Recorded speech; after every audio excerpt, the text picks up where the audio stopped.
What's good, y'all? We back here, and we gotta talk about Game 6 of the playoffs for the second round series that left. Obviously, whew, Wembanyama, man, that boy is a real life Eiffel Tower, man. Woo, it's so good, man. The best thing to come out of France. I don't care if SJ won the MVP today. Congrats to SJ, man. OKC, they are 8-0 in the playoffs. But the best player in these playoffs, for me, in my opinion, has been Victor Wembanyama. Victor Wembanyama, man, is outdoing himself, and he stays outdoing expectations. The way they were beating Minnesota today, whew, they were beating badly. I get why Ant-Man went to shake hands at the 8-minute mark. I don't care what people say about Anthony Edwards, like he's not a competitor or what, for going to shake hands, whatever, before the game's over. He's showing respect. At the end of the day, you need to learn how to lose the same way you need to know how to win. And you can't question this guy's competitive drive. When he's playing without two knees, man, you're playing kneeless, man. God damn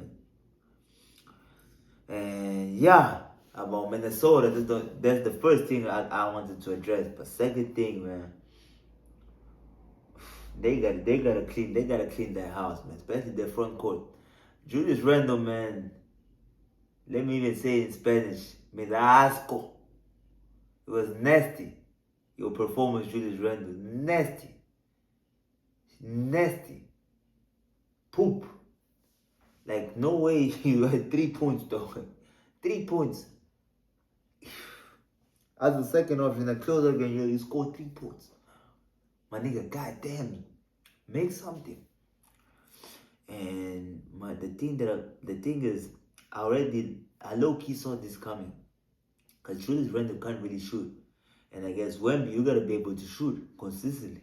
And if Julius Randle shots are not going in consistently, the only game that he made shots consistently was game 1. After that, he just struggled. And plus, you got Rudy Gobert there clogging up the paint. So it's nasty. Like, you don't know what to do. Because you got Rudy and you got Julius Randle. And Rudy had 0 points, though. Your front court can't combine for 3 goddamn points. Rudy, man, he only played, like, let's look over the last 3 years. Outside of the series against the Nuggets and the one against the Lakers, this boy's been a liability. You gotta get him off the court. Because you can't play him. He doesn't score points. In the playoffs, his defense is limited because besides rim protection, he can't do much. And I get it. It's kind of fair to say that because he's a big man, he's supposed to do rim protection. But we're playing a different generation.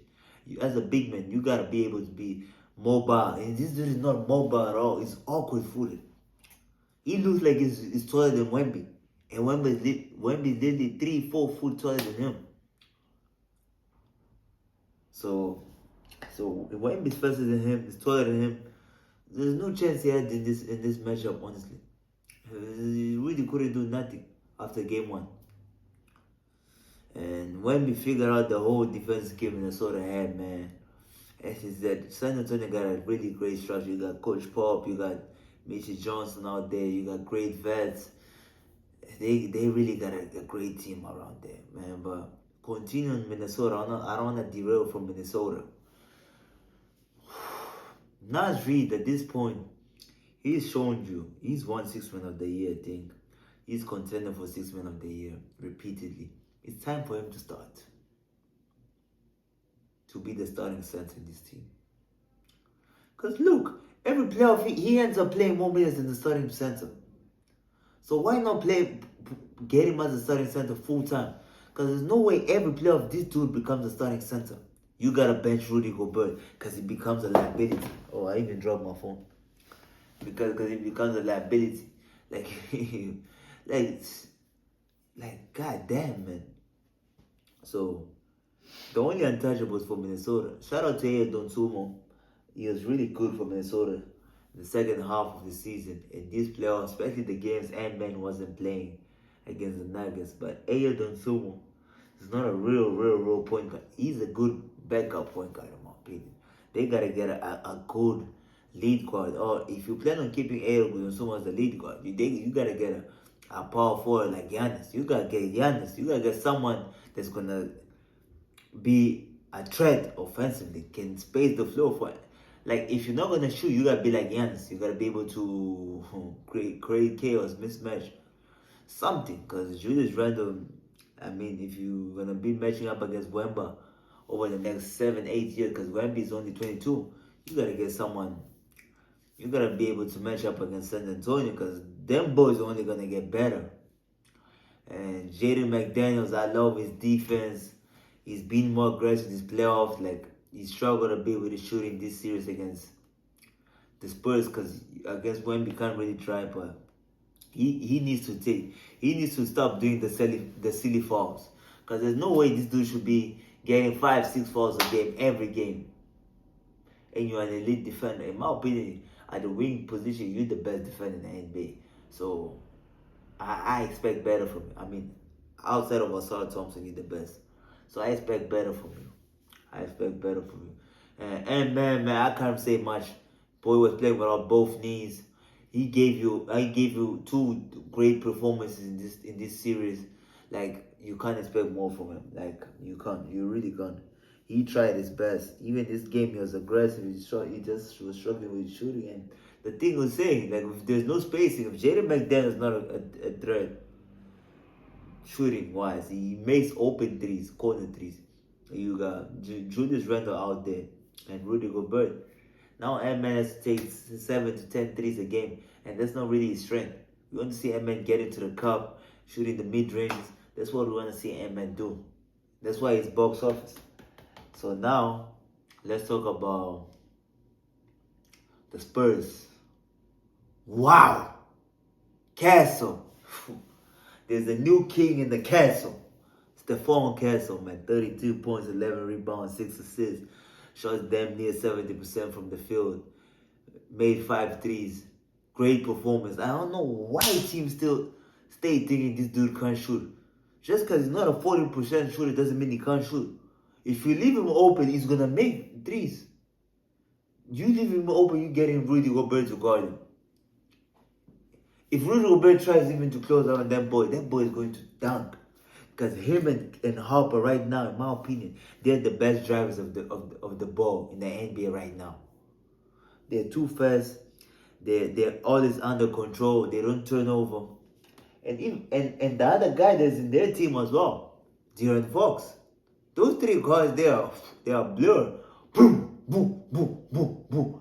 Like you're watching Supersonic. It's ridiculous. It's ridiculous. So Stephon gets a great performance from him. Keep this up. He's been the second best player for the Spurs this playoff, this whole playoff. I said the second best, not the most important. I still think De'Aaron Fox is the most important player if they want to win this playoffs. Because the games he steps up, Wemby is struggling, or when they get the cold streaks, you really need De'Aaron Fox to step up. And for example, you watch the game 4 against the Blazers, or game 5, or game 5 this series against Minnesota. He was amazing. Even this game, 21-9, like that's amazing. And then Julian Champagne, man, he's been amazing. His defense, making open shots, he don't miss that many things. Vassell, same thing you can say about him. They really got a good roster, deep, very deep. And that's why I think they can beat OKC, because they just have a deep roster and they match up very well. And you got on top of it, you still got the 6th man of the year, Colin Johnson, coming off the bench. And he's not even your best bench player, because your best bench player is Dylan Harper. It is what it is. Who doesn't agree with me is crazy. Dylan Harper is amazing. He had 15-5 again.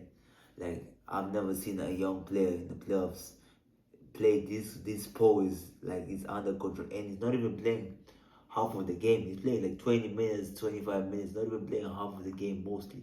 And he's giving you 12, 13, 14 points per game, giving you 14 points per game with 5 assists, getting you 5 rebounds. It's amazing at a high efficiency. It's not like he's taking a lot of shots. Because, like I told you, this dude, once he gets the ball and he attacks the rim, he's either getting an assist or a point or a free throw. That's how efficient he is. And if you cut him off, his mid-range game is there. The only thing missing for him and Cass is the 3 pointer. That's it.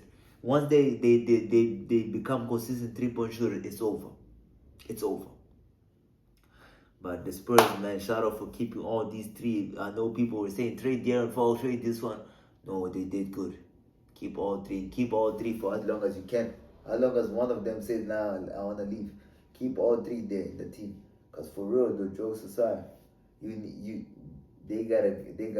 not jokes aside, but like to try and prove my point, they got a good rotation. Cause bro, because you got those two guys starting, and then you got Dylan Harper coming off the bench.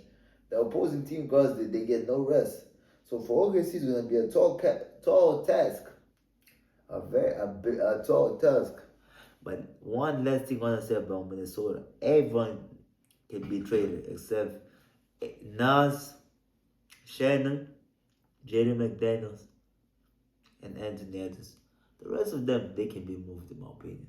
Those are the only four that are untouchable, in my opinion. So now, let's talk about the Pistons. Detroit basketball. Man, shout out to Jalen Duran. I'm going to give you props. Because the last games I've been calling you shit. You played like a bitch. You were great. First 3.5 possession, get 3 offensive rebounds. Like, yeah, this is the Jalen Duran. Yeah. Being a bruiser, enforcer, getting blocks, making putbacks, T-pins, great, great. Alsar Thompson, great. Had 5 offensive rebounds, 9 rebounds, 10 points. He was making that short jumper there in the mid-range, which I liked. The fact that he was getting open there, cutting consistently. But his defense, whoo! Listen here, listen here. Of the human beings, he's the best defender because Wembanyama is an alien. He's amazing. He has 4 steals, 1 block. He was ripping through James Harden and Donovan Mitchell like they were kids. And there's proof in the pudding. James Harden had 8 turnovers, and which is not gonna cut out. I don't care if you had 23 points, 8 rebounds, 7 assists. You had a great game for numbers wise, but the turnovers they they costed you the game because you were getting turnovers in the live dribble. Not like you're getting turnovers off a pass or like deflection. It was live dribble turnovers, which is very nasty. And then Donovan Mitchell, though, you gotta step up. Because at least me, I don't know about others, I view as a T2 superstar. You're not in the best of the world conversation, but you're just below your first team or consistent second team, first team or NBA player. So all your peers have made conference finals. We're finishing year 9, going to year 10. You haven't made a single conference finals. And you've had more than enough good teams to make conference finals. This year you said Darius Garland is not healthy, he's not reliable. You got James Harden. He's easing the pressure off you. So now, your job is to score now. What's happening? Why am I not getting consistent 40-point performance? Why am I getting 40-point percent, 35-point performance, now 18? Even last game, you started bad, but you finished with 21. You clutched up at the end. Props to you for that. You're one of the best scorers in the NBA of all time, even like numbers wise in the playoffs. So I expect you to play like the superstar that you are in Game 7 and close this out.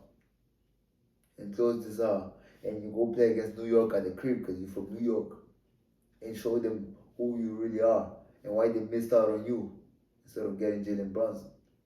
Regardless of people like me that think Jalen Brunson is better than you. Show up, come on, man.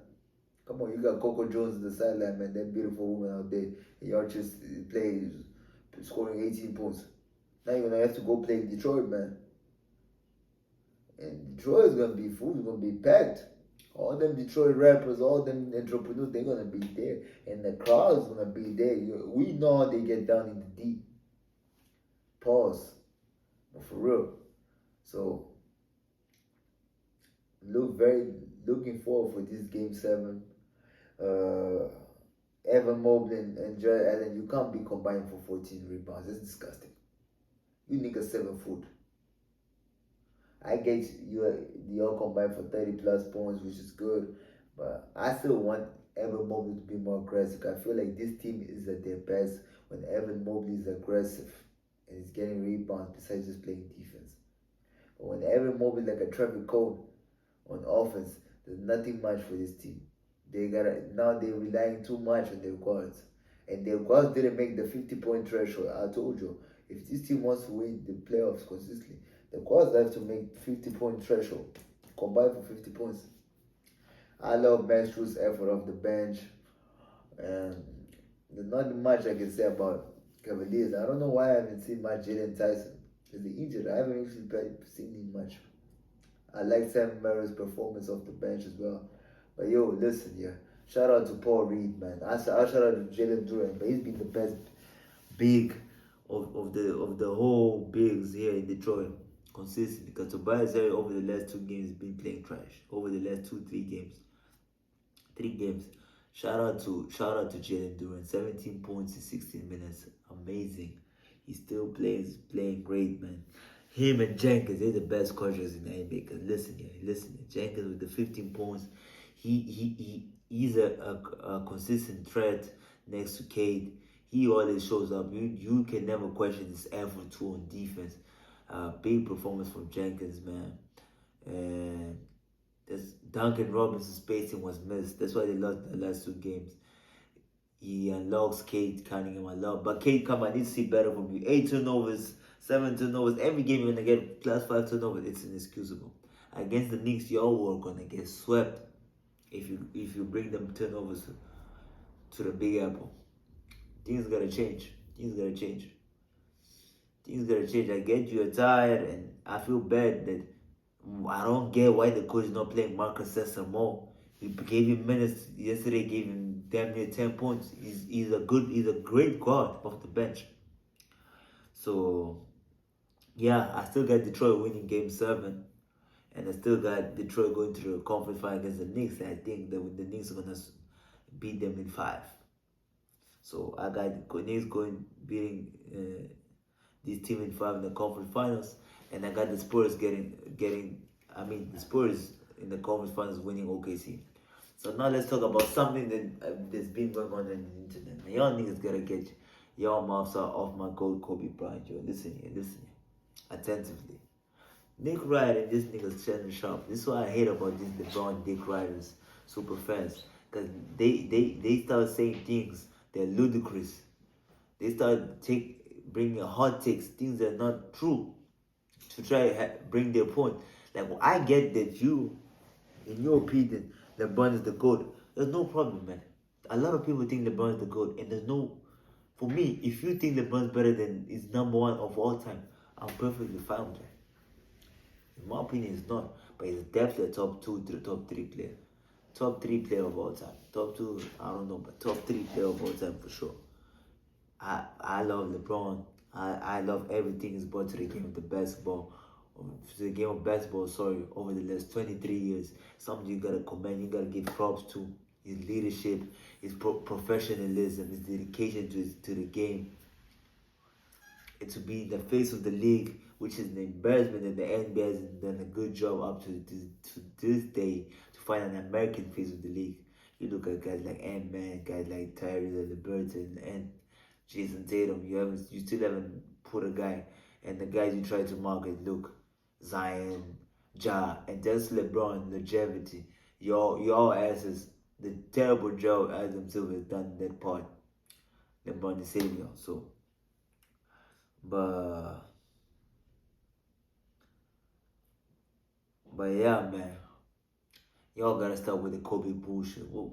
Shannon Sharp, you said just 12 years ago, over 10 years ago, that over 10, 12, whatever, that Kobe was the top 2 player of all time, behind Carter, Air, Jordan, and Nick Wright, same thing. So how all of a sudden, how Kobe went to 8? Kobe behind Tim Duncan, I'm not tolerating that bullshit. Because the whole argument Tim Duncan's career was Tim Duncan versus KG. It has never been Tim Duncan versus Kobe Bryant. Never. Never. Kobe beat this nigga ass repeatedly in the playoffs. Put belt to ass. Bah, bah, bah. And there's evidence. 99, Tim Duncan swept him. Went on to win the ring. Okay. 2001, Kobe swept Tim Duncan. Dropped average damn near 40 points per game. He would have won Conference Finals MVP. For all you niggas that say, Shaq carried the first 3 rings. This man was the best player in the first 2 rounds. We're gonna erase that. The first 3 rounds in the conference, someone's the better player. Someone happens to be better in the fight. That's the better player. You niggas gotta stop with that nasty takes. Cause Kobe would have won the conference finals MVP in 2001 and 2002. No debate. And even 2000. Because in Game 7, the Lakers were down 15. And who showed up? Who has 11 rebounds? Who scored 13 points? Shaq scored 13 points that game. Go look it up. Who scored 25 points, had 11 rebounds, 7 assists, 4 blocks, 3 steals as a guard? Most iconic play, damn near most iconic play in Lakers history. Crossover, alley-oop to Shaq. Dunk. Crossover, one of the greatest defenders in NBA history. Scottie Pippen. Y'all niggas gotta stop disrespecting. Rest in peace, Kobe Bryant, man. Man, I'm not gonna let people keep disrespecting Kobe Bryant's legacy name like this, man. I'm cool with it. If you don't have in top 3, you have in top 5, whatever. But we're not gonna be here disrespecting Kobe Bryant and lying things that people were seeing in real life. Let me even talk about things I saw with my eyes. Between 06 to 2011, there was no debate he was the best player in the world. After 2011, you could put LeBron there and so on. But before 2011, there was no debate. LeBron wasn't there to cover, but Kobe was the legit number 1. For us to sit here and say Kobe has never been the best player in the league, what? What? Go look at the GM polls. Go look even at LeBron James interviews. Team USA. Let's look at the Olympic team. Team USA. They lost in 04. They lost in 06. When they bring Kobe Bryant to the Pan Americans 07, they win. Olympic Games, they win. 2012, they win.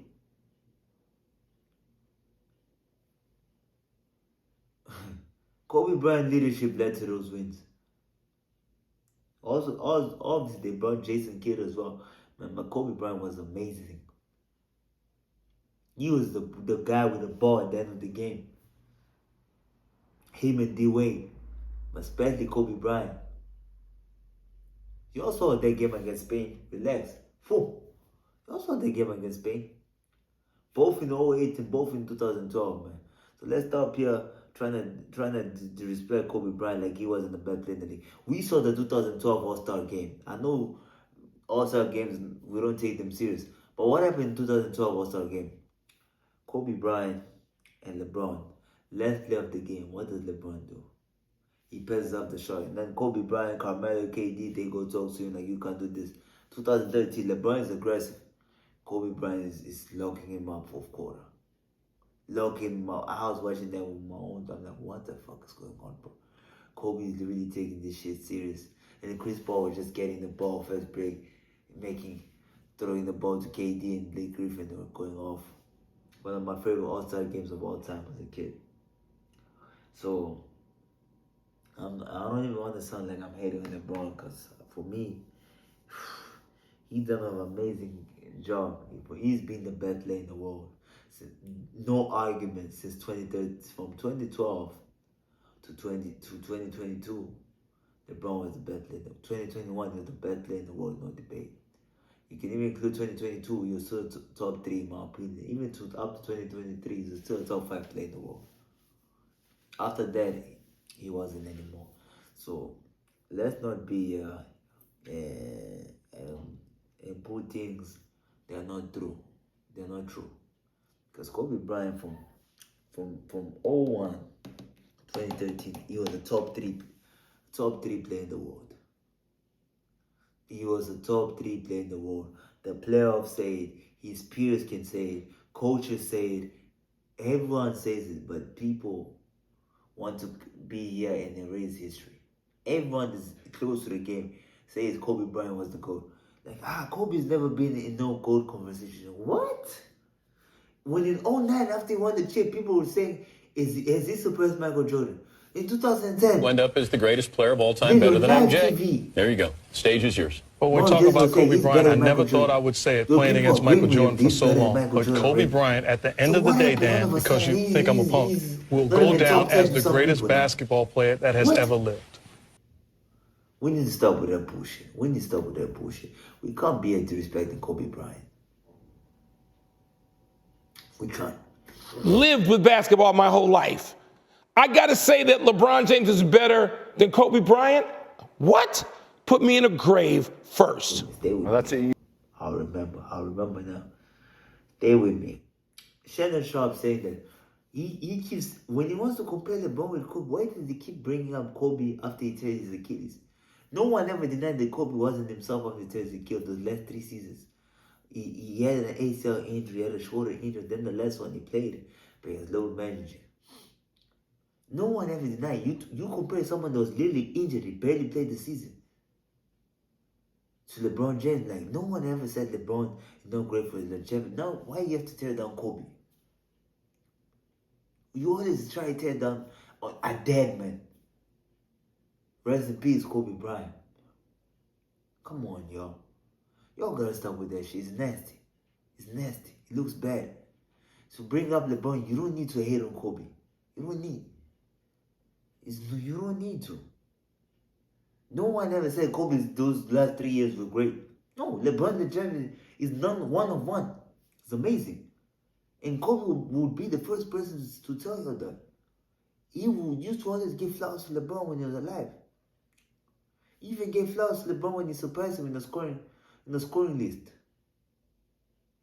And then y'all come here and try to bring these nasty takes out here repeatedly, man. It's tiring. It's tiring. Y'all gotta stop it. It's not, like, for my opinion, it's not cool at all. It's nasty, just nasty.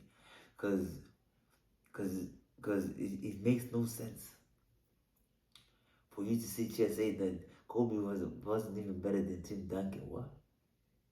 When they beat him in 01, sweep him. 02, beat him in 5, and scored a buzzer beater on his ass. 06, 04, dunked on him. Posterized him in game 4. Was playing during trial. He went to trial in Colorado, flew in. Game 4, he scores 40. He has a 40 ball. Game 6, same thing. He has a 26-point game. Game 5, he made clutch plays after clutch plays. I get he was getting turnovers. Clutch plays down the stretch, which Derek Fisher made the shot with 0.4. This man had to be given liquid IVs because he collapsed once he got to the locker room. Come on, y'all. This is second round. Conference Finals 04. He was the best player in the court outside of Kevin Garnett. Because Kevin Garnett was amazing to me. He was amazing. And I still feel Sam Cassell don't get injured, that Minnesota could have had the Lakers number. But Kobe Bryant was amazing for the Lakers. Yeah. I'm not going to say amazing because some games he struggled, but he was the best Lakers player. There's no debate. So that's another Conference Finals MVP. So we talk about 04, 08, 01, 02, 09, 010. This 7 Conference Finals. 6 Conference Finals MVP. No way. 01, 0, 01, 02, 04, 08, 09, 010. No, 010, 2010. 6 Conference Finals MVP. So, what are we talking about? In 08, Kobe lost to a superior team. He damn near swept the Spurs in the conference final. He lost to the superior team in the Boston Celtics Big 3. He almost three-peated, like he wasn't that far off for three-peating again, like Jordan. So let's not come here and respect Kobe Bryant because he only has one MVP. He only has one. We know why he only has one MVP because the whole Colorado case. We know why. we don't even have to bring it up. We all know Kobe Bryant should have won MVP in '06. You can debate '07 even. You can go debate 2003. You can debate 2002 if you want. There's multiple seasons that he was. And for me, and I don't even care about MVP vote because I could argue LeBron should have more than 4 MVPs for sure. But I think they were trying to gatekeep Michael Jordan's 5 MVPs because that's what they do. Because listen here, LeBron James, how many years was he top 3 in MVP voting? How many years was Kobe Bryant top 3 in MVP voting, top 5 MVP voting? That's how I base someone's dominance. So yeah, that's it. Hit like, comment, subscribe here at Pure Hoops. It's my brand new channel, man. Keep showing love, man. We out.